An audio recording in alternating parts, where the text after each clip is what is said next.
Bonjour Cécile Roclor. Bonjour. Vous êtes directrice de la communication et du marketing chez Empruntis. Alors vous allez nous donner plein de tuyaux pour qu'on fasse des économies. Tout à l'heure, on va parler de l'assurance. Là, parlons du financement du logement. Bon, les taux de crédit baissent, mais ils restent quand même assez hauts par rapport à ce qu'ils étaient avant. Ça veut dire que ça ne vaut pas le coup de renégocier son crédit.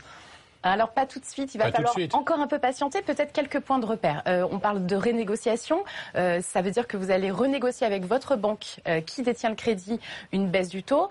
Clairement, les banques, elles n'ont pas fait autant de marge qu'attendu l'année dernière, donc elles vont pas être prêtes à renégocier tout de suite, il va falloir patienter un peu. Et puis vous avez un autre dispositif qui s'appelle le rachat de crédit, donc vous pouvez racheter votre crédit immobilier via une autre banque. Là aussi, il va falloir respecter quelques règles pour que la banque ait envie de vous racheter votre crédit. En général, plus de 70 000 € de crédit encore à rembourser, encore au moins 2/3 de la durée qui reste à courir. Et là, pour ceux qui auront souscrit en 2023, on y est encore. Et puis surtout, un écart de taux. On parle de 0,7 points entre le taux du crédit que vous avez et celui du nouveau crédit. Ça veut dire qu'il va falloir attendre probablement encore un peu. Bon, les pénalités, il y en a vraiment quand on rachète un crédit ou qu'on change de taux d'intérêt ? Alors, si vous le faites racheter par une banque concurrente, en général, oui, c'est même marqué dans les conditions de votre prêt. Il y a marqué qu'il peut y avoir une absence d'indemnités de remboursement anticipé qui sont organisées par un cadre légal. La banque, elle n'a pas le droit de faire ce qu'elle veut. Mais vous avez en général une exception dans toutes les banques, c'est que si vous faites racheter votre prêt par un établissement concurrent, la banque les prélèvera. Ça peut représenter jusqu'à 3% du capital qui vous reste à rembourser. Donc ça peut faire une somme. Et puis en général, quand vous souscrivez un nouveau prêt, vous avez des frais de dossier, vous avez des frais de prise de garantie. Donc pour amortir tous ces frais, il faut un minimum d'écart pour pouvoir gagner encore de l'argent, soit sur le coût de votre crédit, soit même sur la mensualité. Cécile Roclor, l'autre moyen de faire baisser l'addition immobilière, c'est de changer d'assurance. Et ça, on peut le faire quand on veut. Regardez, état des lieux. Changer d'assurance emprunteur, ça peut vous faire gagner pas mal de pouvoir d'achat. Oui, ça commence comme un spam ou une pub TikTok, mais vous allez voir, c'est dingue. Prenons un exemple, lui, c'est Monsieur Michu. Alors ça se prononce Michute. Il y a 2 ans, il a acheté un appart en banlieue à 400 000 €. Il est content. Ah, je suis content. Il a emprunté à sa banque à un taux qu'on imagine mal aujourd'hui, 1,05. Youpi! Le truc, c'est que sa banque, à qui un prêt pareil ne rapporte pas grand-chose, lui a refourgué tous les produits possibles pour se faire un peu de marge.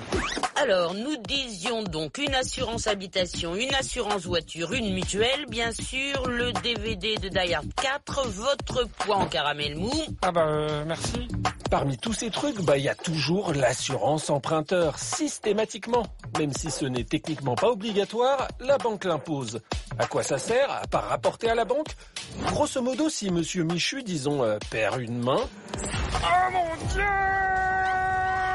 Une jambe... Ou bien... Dites, ça va aller, je crois qu'on a compris. Meurt. Bref, si un événement regrettable le rend invalide ou mort et qu'il ne peut plus payer ses mensualités, cette assurance va prendre le relais pour payer à sa place. Mais depuis 2022, Monsieur Michu, vous, moi, on peut changer d'assurance emprunteur quand on veut, du moment qu'on a les mêmes garanties. Et très souvent, nous ou nos proches sont mieux protégés en cas de pépin et les économies potentielles sont énormes. Plusieurs dizaines d'euros par mois. C'est fou. Alors, Monsieur Michu, on dit merci qui ? Tout de suite, bof. Cécile Roclor, on sait tout maintenant sur l'assurance emprunteur. Est-ce que ça pèse vraiment lourd dans le financement d'un projet immobilier ? Ça peut peser très lourd. En fait, ça va dépendre du montant de prêt que vous allez assurer, de votre âge et de votre situation de santé, de votre situation médicale, puisque en fait, tout ça va rentrer en ligne de compte pour définir le niveau de risque et ce qu'il faut assurer. Donc, ça peut représenter 20-25% du coût global de votre financement. Et puis, entre les contrats, vous pouvez avoir beaucoup d'écarts. C'est du simple au triple. Alors, cela dit, on peut même changer d'assurance emprunteur. Comment ça se passe ? La dernière loi, c'est la loi Lemoine qui date de septembre 2022 et qui vous permet en fait de changer d'assurance à tout moment de votre crédit. Vous avez donc la possibilité de remettre en cause le choix que vous avez fait, de comparer, de mettre en concurrence les différents types d'assurances. Et pour ça, vous allez jouer avec des choses un peu complexes parfois pour les emprunteurs. Vous allez avoir ce qu'on appelle l'assurance groupe, c'est l'assurance qu'a négocié la banque. Vous allez pouvoir prendre une assurance faite par un assureur, soit commercialisée par la banque qu'elle aura négociée, soit en direct avec un assureur. Donc 3 types de contrats avec beaucoup de possibilités pour les souscrire. Et tout ça, vous allez pouvoir le faire jouer pour payer le moins cher possible avec les meilleures garanties possibles. Et c'est ça qu'il ne faut pas oublier. Et c'est facile de changer d'assurance? Alors techniquement, c'est très simple parce qu'en fait, il faut présenter un contrat d'assurance qui va être validé par la banque. Elle vous aura donné des critères sur lesquels elle ne transigera pas. Et du moment que vous les respectez, il n'y a pas de règle, il n'y a pas de possibilité pour la banque pour la refuser.